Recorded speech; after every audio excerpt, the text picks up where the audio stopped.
Today's TechSoup event in partnership with the Reloshare and hosted by Minority Wealth Gap. My name is Jemba Senkando, and I'll be your host today. Today's session is being recorded and will be posted online as well for partners who aren't able to make this live session. We're particularly excited about today's session because it focuses on how technology, and innovation can support domestic violence survivors. And we're very pleased to have our guest, Nanny Daniels, our speaker today. She serves as a senior partnership account executive at Reloshare, focusing on safe stays, an LA's approved hotel booking platform built for the realities of social service work. A former advocate herself, Nanny partners with agencies nationwide to remove longstanding barriers to emergency housing, offering thoughtful, survivor centered solutions that provide dignity, access, and safety. Nanny, we're so glad to have you and thank you for joining us. Yeah, thank you for having me. I'm very excited to be here, and thank you all for thinking of Reloshare when hosting your event today. So I appreciate that. Awesome. Well, is it okay for me to share my screen and get Absolutely, started? go ahead. Yes, perfect. All right. Good morning, everyone. Good afternoon, wherever you are. It is morning over here for us, so we are just enjoying that. But let me get this booted for us. Looks like you all can see my screen. So again, thank you for having me, Jemba and Jackie and TechSoup, Minority Health Wealth Group. I really appreciate being here today. My name's Nani Daniels, and we've had a role change at Reloshare. So I am now the community partnerships manager, but when we all connected a while back, I was the senior partnership account executive. So really excited to be here for today's session and share with you all about how we can support the work that you all are doing and help survivors find and have access to housing. So before joining Reloshare, as Jemba had mentioned, I was a special victims advocate. So I know firsthand how important it is to find innovative ways to streamline your work, also while ensuring that survivors have access to the support that they need. So I'm excited to share how our platform, our tools help nonprofits, shelters, advocates efficiently and discreetly connect individuals to safe housing options. So a lot of folks might not know about or have heard of Reloshare, but the question often we hear is, why are you all a tech company that focuses on social service products? So Reloshare builds tools specifically for social service providers to help make your work easier and more efficient.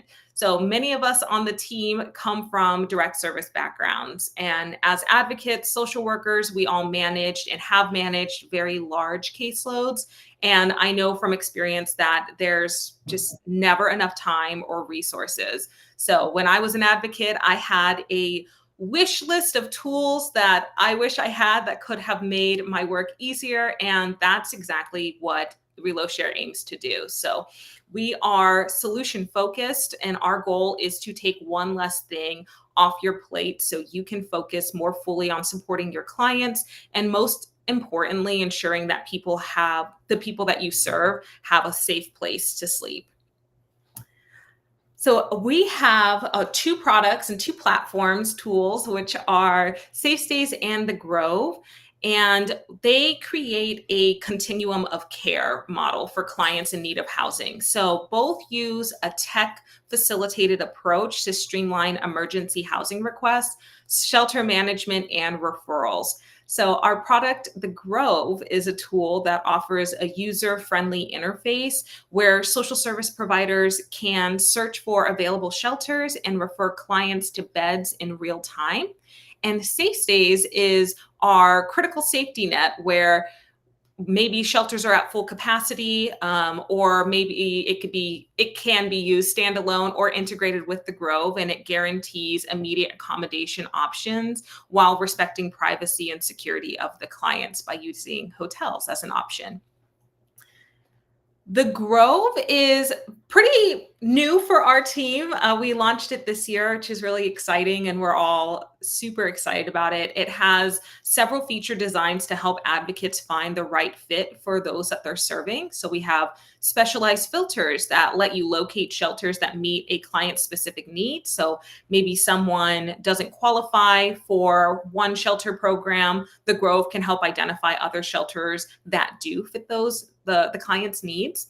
You can search shelters locally and nationwide, which is especially valuable for trafficking survivors or others who may need to relocate out of their city, their state, their county for safety reasons. And then we also have a 24/7 support team. It's available for both the Grove and Safe Stays, but it provides assistance whenever you all need it. So at Reloshare, we believe that everyone deserves safe shelter. The Grove connects agencies, fostering collaboration and shared responsibility in serving people in need of housing. By working together, we can ensure that no one falls through the cracks due to gaps in communication or outdated systems. And like I had mentioned, we had just launched the Grove. It's fairly new for us within this year. We've been working on it a long time, but with that in mind, and in response to recent changes in federal funding, we're actually currently offering the Grove for free to domestic violence, trafficking, and sexual assault housing programs across the country. If that's something that could support the work that you are doing in your community, or if you think that any of your team members would be interested in learning more, our team is happy to connect, share more details, and explore how the Grove can be integrated into your current programs. I'll share my contact information at the end of the session so you can reach out to me directly if you'd like to learn more. So while the Grove, emergency shelters in general are a central resource, but they aren't always the right fit for every situation. So sometimes a client's safety, privacy, or unique needs mean that a hotel or alternative housing is the best option for them. So these options are an important part of the continuum of care model, ensuring that every individual has a safe and supportive place while longer term solutions are arranged. So that is where Safe Stays comes into play. When I first joined the team, I was on the Safe Stays team. So I just always thought it was too good to be true. I thought it was a really great resource. So happy to share more about it. So what Safe Stays is a business to business hotel booking platform designed specifically for the needs of social service providers. What sets us apart from other hotel booking platforms is that we allow our users to book hotel rooms without a credit card or an ID required. And we are also the first and only alias approved hotel booking platform, which means that guests can check in under an alias name, which adds a little bit more privacy and security for folks. So our headquarters, we're based in Chicago, but we are actually in all 50 states, including Hawaii, Puerto Rico, Alaska, and Washington, D.C. We have 18,000 plus hotel partners nationwide, and 4,000 of those are our alias approved hotels. So wherever you are, wherever your clients are, we can help connect you all to a safe place for them. We initially started working out with agencies that support survivors of domestic violence, but quickly realized that many other social service providers face similar challenges. And because of that, we've expanded our work to support a wide range of agencies and organizations. So while our roots are still in supporting survivors, we also partner with healthcare providers, government agencies, disaster response, and helping everyone just find safe and reliable housing options to the folks that they're serving. So everyone on the Safe Stays team, which I think is very unique, comes from direct services. And so we've been in y'all's shoes, and Safe Stays is truly a labor of love. We wanted something when we were in our roles that could streamline our work, and that's where this really came from. So some unique program features when we developed Safe Stays, our goal was to create a uniform booking procedure that meets the needs of social service providers. So we have already done the legwork in securing hotel partnerships, and we've established agreements with our hotel partners that allow Safe Stays users to book rooms under an alias name, no credit card, no ID required at check-in, and they wouldn't require that from the agency or the guests during check-in. So that means if you were like me and had to call a bunch of hotels or physically go down to the hotel to check in a survivor, you would no longer have to do that if you had Safe Stays, unless, of course, you wanted to go for support. You wouldn't have to go for a check-in related reason. Another major feature, which I had highlighted earlier with the Grove, is our 24/7 confirmation team. So every time a booking comes through Safe Stays, our team is the one that's calling the hotel ahead of time. They're making sure that the hotel is confirming the booking details. Our team is confirming with the hotel the booking details, ensuring that they understand our program, not to ask for a credit card, not to ask it for an ID, and they understand our billing system since a credit card won't be presented. And how that looks is you folks log on to the Safe Stays platform, complete a booking form, and then once that booking form is completed, you receive 3 emails from our team. So the first one will just be an email confirming the details of your stay. The second one will say that we're calling the hotel and to please be on standby. And the third and final email is letting you know that your guest can check in now. So it takes anywhere between 20 minutes to an hour to receive that confirmation, which is a great time to do any prep with your survivor for their stay and any safety planning that needs to be done. That takes me to our other feature, which is our billing system. And we never ask for your credit card information at any point. We also do not process stays individually. And that is because we know that social service providers and agencies often do not have a company credit card given to all advocates. So we wanted to create a very easy billing system. So we do consolidated monthly billing. We take all of the bookings that an agency makes in a month, consolidate them, send them back the following month in a single statement invoice that can be paid either through an ACH bank transfer, a check, or a company credit card if there is one. And it cuts down on a lot of the administrative work of trying to locate and secure those receipts from various hotel partners.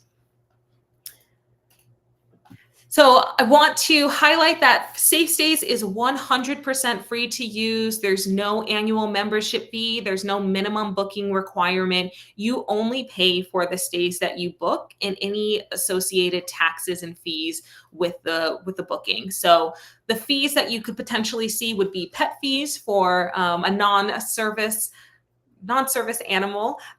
You would see parking fees if there are any at the hotel, and then any cancellation fees if the cancellation window is missed.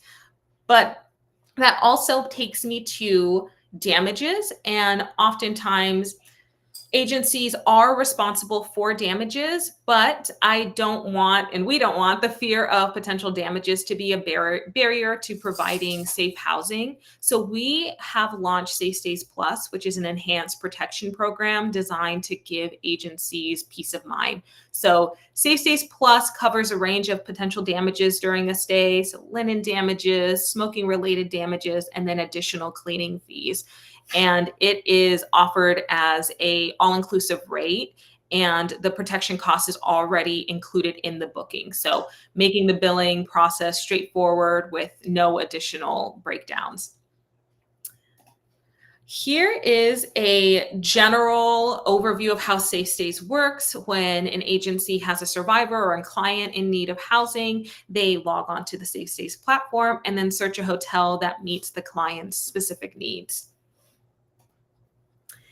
And then we have some roles and responsibilities.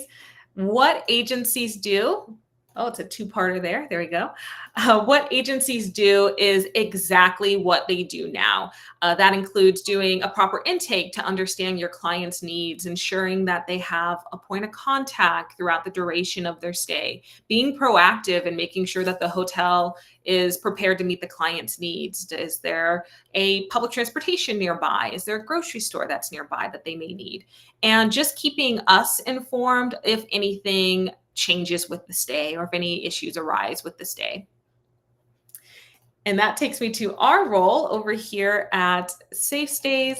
Our role is to act as a liaison between the agency and the hotel. We're making sure that our hotel partners are following their agreements, not asking for an ID, not asking for a credit card, and making sure that you all can book rooms with confidence and ease. So this takes me to how our quick reference guide and how Safe Stays works in practice. So first, advocates, social workers use the Safe Stays platform to search and book a hotel that fits their client's needs. Once that booking is made and you wait for your confirmation from our team, and if any questions arise, you can always reach out to our team and they can provide any additional support and help make sure everything's going smoothly. And then finally, after you receive confirmation, you can send your guests to the hotel, knowing that everything has been coordinated for a smooth, safe check-in. That actually takes me to, I'm going to stop sharing my screen really quickly so I can just highlight some other features of the platform and skip a little bit ahead here on my slide deck. So let me go ahead and minimize this and pull this up. So this is, and let me reshare.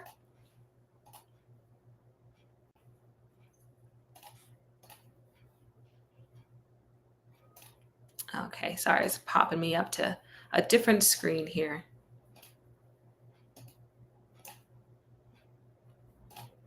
All right, that should do it. So this is our Safe Stays platform. One thing that I like to highlight is that we are not front facing. So we have a vetting process. We want to make sure that those that are using the platform are good faith actors. So this is exactly what the platform looks like for agencies that are customers. But you're not limited to your service area. So like I had mentioned earlier, we are across the country. So if you are in California, like you folks are, you can also book a hotel room in New York City if you needed to for a survivor. So this is exactly what the platform looks like. You also can go right in here and view all of the stays that your agency makes and their current status. This is our demo site, so this doesn't actually show real client information. So this is all just on here for demonstration purposes, but this is where you can see all of the current statuses of your bookings. We also have booking folios in the platform. I had worked with the government previously, and not everyone loves a consolidated bill. So those individual folios are always very important. So you can download those in the platform the following month on the 15th if you need those for your records. We also have an agency tab for you folks. It's a hub for any agency that is onboarded. And what I like to really point out is our account users. So let's say that you have multiple people that need to be making bookings on your team. You can add them to the platform and they can make bookings with their own login credentials. And in addition to our 24/7 team, we also have a help center here with some frequently asked questions. And let's say something isn't here that you're in need of, we typically have a chat bot. He's sleeping today. It is Saturday after all, but it is available Monday through Friday, 8 to 5 Central Time. So usually that will be available if you have a non-booking related question, you can ask our Relo bot. So I'm going to stop sharing and pivot us back to the slide deck to wrap us up. And let me reshare my screen. All right, perfect. So we are partnered with 18,000 hotels on the safe across the country on the platform right now. But let's say you work with a hotel and they are not part of our our platform. You can get them added to the platform, so you can continue to book seamlessly. We're happy to connect with hotel partners to continue to expand that network. So these are the core agreements if they would like to join us. And of course, like I said, you can reach out to me with any questions about that. Happy to provide any support. I want to highlight Safe Stays credit. So because of the ever-changing landscape of funding, we offer Safe Stays credits. It's a flexible financial support for you all. Let's say your organization receives a grant for X amount of dollars that you want to allocate specifically for future hotel stays. You can purchase these credits. We'll send you an invoice for that amount. They're non-refundable, but they never expire, and you can use them on future invoices. So I know we just came to the end of the fiscal year. This is a great option for those when it's time to spend down those funds. So to purchase those credits, and then they're in your account when you need them. Safe Stays credits can be purchased to support agencies we work with, helping them respond quickly to urgent housing needs. This allows agencies to preload funds into their Safe Stays account so they can efficiently book hotel rooms for clients as needs arise. So I'll share a link for anyone interested in supporting social service agencies. Because of the ever-changing landscape of funding, we have it right now where if you purchase credits, we will give those to our current customers so they can continue to provide the much needed support. So I'll share that a little bit later. With both of our products, Safe Stays and The Grove, we have our customer success team, and they are there to provide additional complementary support. So they assist with program development. Maybe you want to start a hotel shelter program. They can help you with that, creating policies and procedures around that. They can help with grant assistance. We have written letters of recommendations. We have helped guide folks to additional grants that are specific to the programs that they need to fund or want to fund. And we help with account updates, so keeping you folks updated when things are changing on our platform. And they are available as a resource and support whenever you folks need it. So they do onboarding, they do 30, 60, 90 check-ins, whatever you need, our team is there. And it's, again, free when you're a customer. So our goal is to make sure that agencies have guidance and support when you all need it, especially to use these tools efficiently and effectively. And that is our customer success team.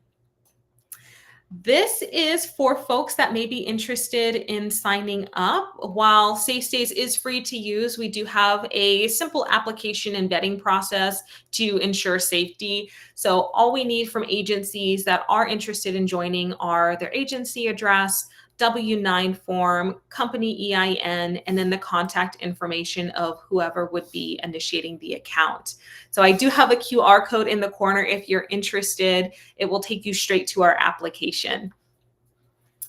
And that takes me to our newsletter as well. So we do have a monthly newsletter where we share funding opportunities, upcoming webinar and conferences that we'll be exhibiting at. We actually do have a webinar coming up this Wednesday at 12 p.m. Central Time, which is empowering victim services through creative funding and social entrepreneurship. So if you're interested in that, I would encourage you to sign up for our newsletter and check out our Eventbrite page where you can see some of those upcoming events.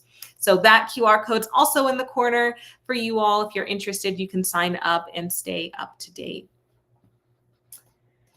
And this takes me to the end of my presentation. So happy to take any questions, but I wanted to again thank TechSoup, Minority Wealth Group, and for Jemba and Jackie. We got a full group here for hosting the session today. I'm really glad that we had a chance to connect and that I can share this valuable resource for you all. But if you have any questions, happy to take them now. But also, this is my email address where you can reach out to me if you have any questions, or if you just want to meet a member of our team and see how the program can be implemented for you all. So I really appreciate it. So yeah, if there are any questions, I'll take those right now. Yes, I do have some questions, but I'll just get a few housekeeping things out of the way. First of all, Nanny, thank you so much. That was incredible, incredible. Such a wealth of information and knowledge. So appreciate that. I'm sure everybody's going to be uh, blessed by that. So appreciate that. So I do see that your email. Is your website as well? Maybe you want to. I know there's a QR code, but Yeah, just in case, sometimes some phones don't have a QR. So if there's a website that you want to share real quick, then we'll get into the questions. I can. I'm going to stop sharing my screen. And is it okay if I drop that in the chat for you all? Absolutely, Okay, absolutely. perfect. I will drop this in the chat and Okay. get that going. And you could also tell us what is the just the URL? Is that a It okay? is the URL, yes. Yes. Okay. Awesome. So I really enjoyed the presentation. It was up to, very insightful. Thank you for the demo as well, doing the web browsing. I thought that was incredible. We typically don't get that as well, but I think that also helped answer questions in terms of what happens when you go to the actual website. So that was amazing. Now you mentioned the Grove is kind of what you guys use as well. I thought that was. How long did it take you guys to build that with partnership with Oh my to build goodness. because this is just so well built, so professional looking. Yeah. I could tell this is not something that took a couple of days or weeks. So just curious how long that collaboration took.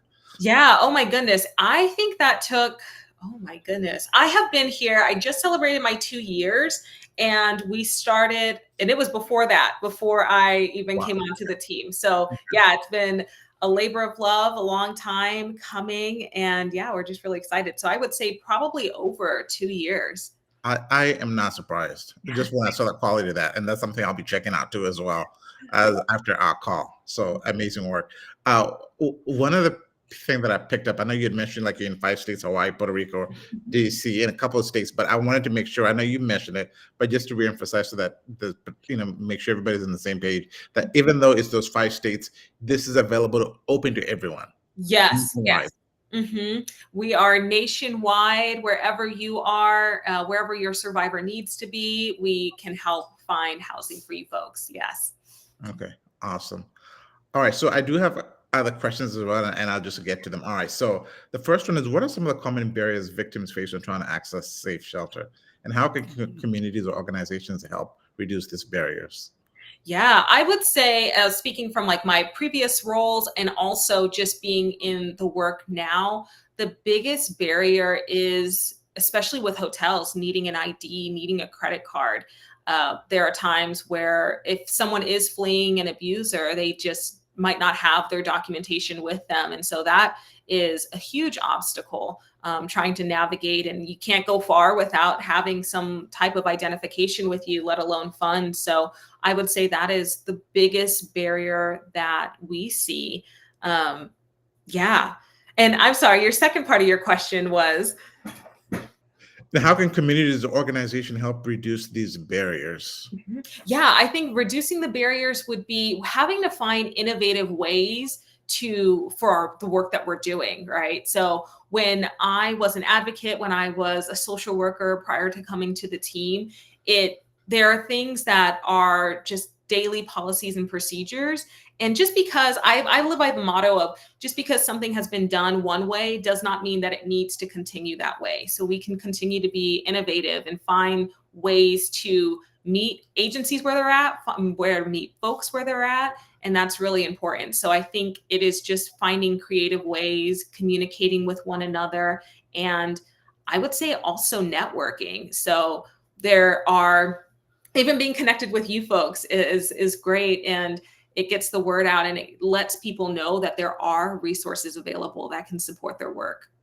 Well, yes, thanks. And as I was thinking about that first part where you mentioned a lot of, maybe this, victims, they're fleeing, maybe they don't have their IDs as a common barrier. And one thing I love about what you shared today, and, uh, in terms of, what you guys do in the safe space, how people don't, they can sign up with an ID. So I think that's actually great in terms of kind of bridging that gap and just kind of servicing those, um, and, the part B is how can we reduce those barriers? I think one thing, we realize that sometimes maybe as victims that go through this, maybe they don't know that potentially they can Mhm. get help or or shelter support without needing IDs, right? Just because we know in our world of space, everywhere you go, like you mentioned, you can't do anything without an ID. So Mhm. for the victims, especially if this may be the first time they're going through this, they might not be aware that, okay, oh my God, maybe I don't need an ID, right? So I think that's some of the things that potentially might be a challenge that needs to be overcome in terms of how do we get that information to them Mhm. initially if they're not even aware that that's possible. Yeah, exactly, exactly, 100%. And when organizations, they do sign up for safe stays, like having those conversations with their survivors of safety planning, and like this is an option that's available. So yeah, 100%, 100%. Got it. So my next question is obviously, for people going through this, it's just the trauma involved and just Mhm. it's really something that nobody should go through, right? And so, one potential question is, as the folks who maybe are in this space, how do we ensure that maybe staff and even volunteers are properly trained, uh, you know, and dealing with, you know, folks who are going through that trauma and how to make sure that the information is informed and compassionate. How is that? Just wanted to get your thoughts on that. I know you mentioned you do have a chat, that's available 8 to 5, but in case there's a human component, maybe folks do. Just wondering what your thoughts are on that side of making sure the volunteers or anybody has on the trauma side has, you know, trauma training or compassionate training in dealing with survivors. Yeah, I would say for that is, it is, I think that both Safe Stays and the Grove, one thing that they do offer is not having survivors having to tell their story to multiple people. When you're trying to find a shelter for intake processes, you have to often tell your story many, many, many times, and that is re-traumatizing and emotional.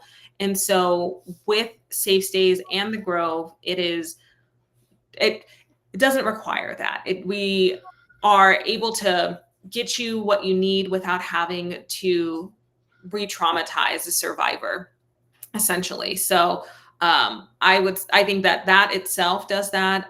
We provide some information to the hotels about our program so that they're familiar with it. So uh, not asking for an ID, not asking for a credit card, making sure it's very low barrier for folks to be housed in a safe place. Got it. Mhm. So the next question is actually is a build-up on Mhm. that, right? So I know there's no ID, so at least there is some anonymity Yeah. there.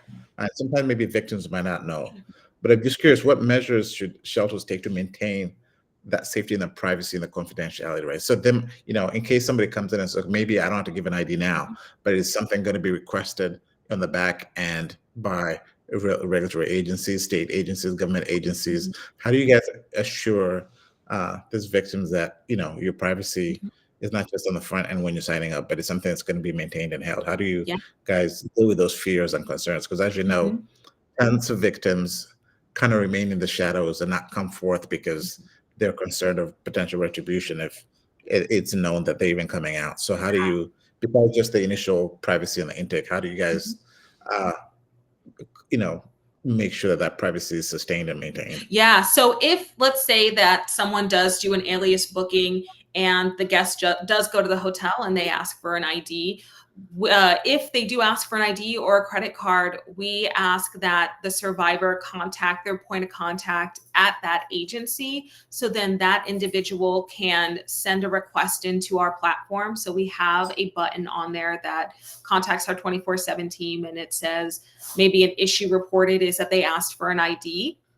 You can just provide us with like a brief statement, ask client for an ID, and our team is the one that follows back up with the hotel. So let your client be on standby. We will follow up with the hotel and find a solution to that. And of course, just reiterate the program to them of no ID, no credit card, and then be able, usually that solves itself. So once that's taken care of, the stay can move forward. But that's what we do. We also do have a data retention policy. So this is for agencies. It's in 20 days. So our system within itself will clear out like the booking folios, all of those details. Those are gone after 120 days. So if you do need them though, and you are a customer, I encourage you to download them. But up until that 120-day mark, they are essentially gone from our system to protect client information and agency information as well.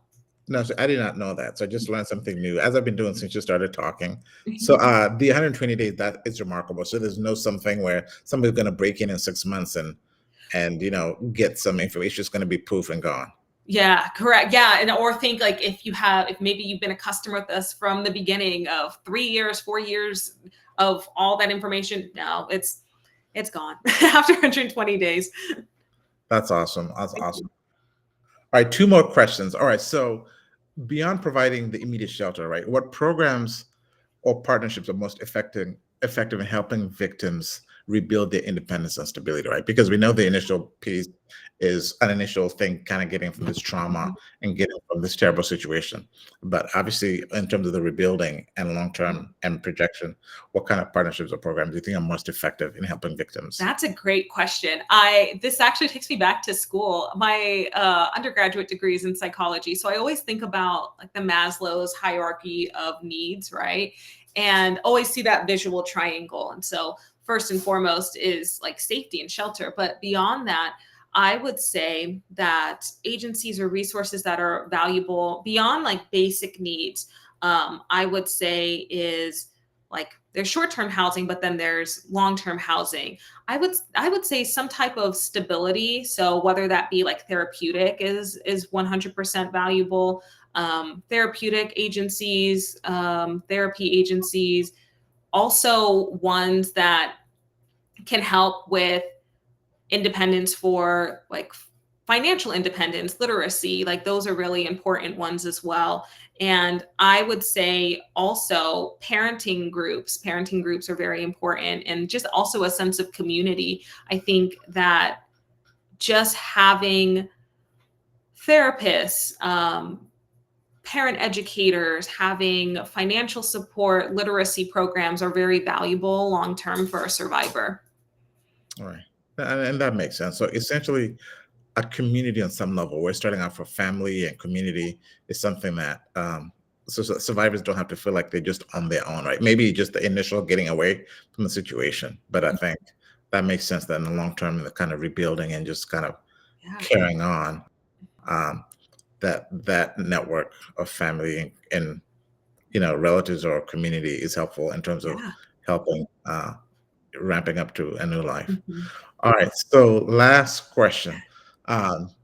This might be a bit of a mouthful, but just bear with me because the way I think of this question is all of us maybe are connected to this, so it's kind of maybe you kind of shining a light on how we can participate. But here's a question: so, what role can local governments, businesses, and community members play in supporting safe shelter initiatives and advocating for systematic change? Oh yeah, that is a great question. Ooh, Jimba, that's great. Yeah, because everybody wears something you can be involved, right? Because somebody say, well, I'm, maybe I'm not a victim, but I think all of us there might be something we can do, whether it's contacting a local Congress people or advocating for certain programs on a federal level. It's just kind of a certain movement. So just curious what you see, how, local governments, businesses, and even community members can play a role. Yeah, I say just continue to educate yourself and just explore things. I mean, we reach out to organizations and agencies all the time who have maybe never heard of us, but even just being a listening ear and sharing the valuable resources is so important. I live in Arizona, I live in Phoenix, and when I worked in the social service field, we had a binder of all these additional resources that were like, oh yeah, I know X, Y, and Z agency provides food assistance or this. And I think to have communication with one another, but also be a listening ear to other options that are out there that might be a resource, and keeping that almost like a Rolodex in your mind of, okay, I have this contact that provides this service. And like, you know what? So-and-so might find this really valuable. Even though I am a coalition maybe, and I don't provide direct services, I know an organization that does. And so just spreading the word, being connected, having that sense of community. I think it always just comes back to that, is that we are all wanting to help one another. We're all a community. No matter where we're at, we can be in different states and different cities, and we need to foster collaboration and community with each other. Yeah, and that is awesome. So I think that in terms of, you know, one key thing that I heard from you answering the question is just the getting educated and sharing the information. And I think that's why we value these programs and this collaboration, right? Because now whoever will listen to this, will know, hey, because you never know when you might run into somebody who will need this information, right? Mhm. And the truth is, we find out that sometimes there's information people don't even know, like even the anonymous stuff, right? So, and that's why I think I really value what we're doing today in terms of now there's more information that we learned, and also when we share this to others, eventually it could be that one person, and you just never know when that information is going to be useful. Yeah. So that was the final question. So Nanny, thank you so much. Really appreciate that. Thank you for taking your time out on Saturday and sharing with us this morning. I know you did share your information, so and she did share the link in there as well, so you can ask Nanny, or you can reach out to her. She did share her email, so you could rewind that at any time and see that. I wish I knew what minute it was, but maybe we'll tag that in the presentation. We'll go back, but I think that was like, yeah, if you want to fly, there you go. Awesome. Yes. Awesome.